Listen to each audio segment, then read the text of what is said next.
Hey guys, and welcome back. Dana here from DNA Wellness.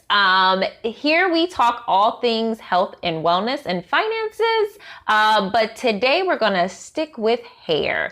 So what I wanted to talk about today has to do with scalp health. So if that's what you're looking for, stick around to the end of the video because I'm gonna give you some simple, easy solutions for the scalp.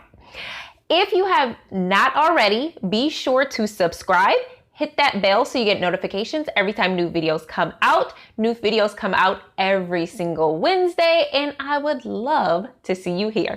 All right, guys, so let's jump right in. So the reason I really wanted to talk about scalp health is because I feel like this is a subject that does not get enough love and support, and it really is one of the most crucial foundations when it comes to your hair.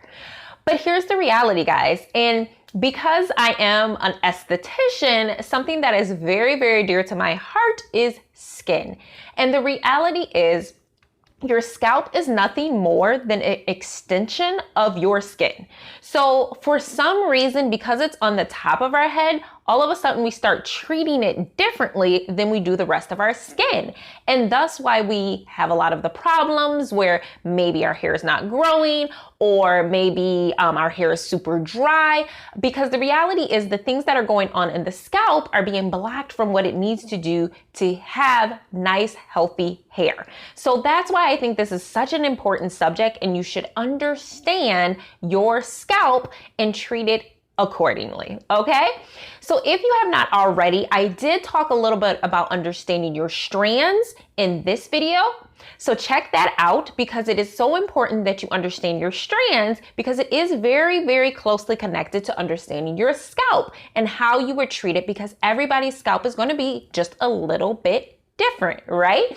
So number one, let's talk about don't go too long without cleansing. So what do I mean by that? So a lot of times we might think, oh, well, my hair is not too oily or too greasy, or we might think, well, it doesn't have a lot of buildup, so we're fine, we can go, right? So here's the reality. You can over shampoo or cleanse, and you can under shampoo and cleanse, right? So you need to find the proper balance for your hair and your scalp. So for me, I know that I have a good rhythm where I can go about once a week. If I'm pushing it, I might be able to go to a week and a half, but really that sweet spot usually is once a week. So for me, Sundays are my wash hair day, right? So I know if I go too long or if I go too short, my scalp is not gonna maintain and it's not going to be healthy.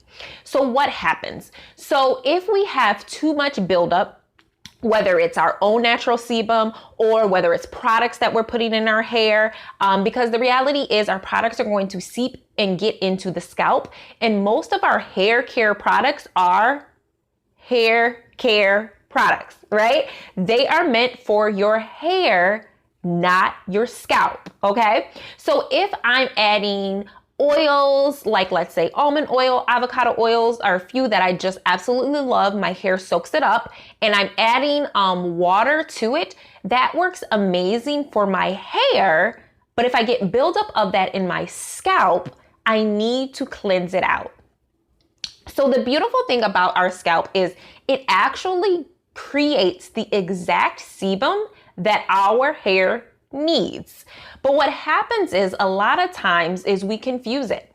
And so just like in your face, let's say you over exfoliate or you over cleanse your scalp, right? What happens is over time, your sebum says, well, maybe I'm not really needed and I won't produce as much natural sebum, natural oils for your scalp, and then it ends up dry.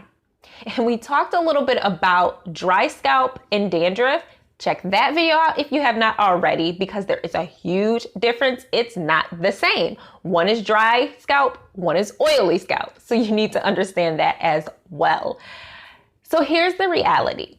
When your oils are not naturally being produced, then you're in a danger zone, because the oils that are produced on your scalp are meant to go from your scalp all the way to the ends of your hair, right? So it is the exact amount that your hair needs. So it's so important to get that right balance when it comes to cleansing your hair, whether you do shampoos, whether you do hair rinses, whether you do green tea rinses. You want to make sure you have that proper balance so you don't have product buildup, but you also can strip and stimulate more good sebum. So number 2, love this one, scalp massages and stimulation. So here's the beautiful thing about that, right? So again, because our scalp is skin, it needs to be stimulated. It needs to be moved, right? So there's great different things that you can buy to manipulate and massage. I talk a little bit about that in this video and how to grow your hair. But again, when we stimulate, when we circulate, it's going to really help that hair growth. It's going to help our scalp. So even if you think about like your regular face, every once in a while, you're going to exfoliate it, right? You're going to stimulate and slough off dead skin. Well, you get the same thing in your scalp. So when you stimulate with your either hands or with a device, you're going to help to slough off things that could be building up like dry skin, and you're going to get a good exfoliation. And so that stimulation is super important to creating and keeping a healthy scalp, right? It's important that we do this because we want to have the strongest foundation for our hair, which is going to be that scalp. So the number 3 thing that I want to talk about is clogging your pores, okay? So when we talk about clogging the pores, we want to, again, be very careful of different things that we put on the scalp. So something that is super popular, and I even remember being younger doing this, was greasing our scalp, okay? So we would actually take like legit, it seemed like grease, right? And we would grease our scalp. We would part it down. We would grease it nice and good because our scalp was dry, right? So what unfortunately this can do for a lot of people, and even I found within myself over time, is 1, it creates in your natural sebum a confusion, right? So it's like, well, we have enough oil, so we don't need to produce oil, so it stops producing oils, right? And it can clog those pores. So if our pores are clogged, unfortunately, we cannot get good stimulation. We're not going to get good hair growth. So all of those beautiful things that our hair naturally wants to do, now it has a layer, a barrier that's keeping it from doing exactly what it needs to do. So we want to be careful of clogging those pores. So you'll notice in a lot of my videos, I do talk about essential oils, right?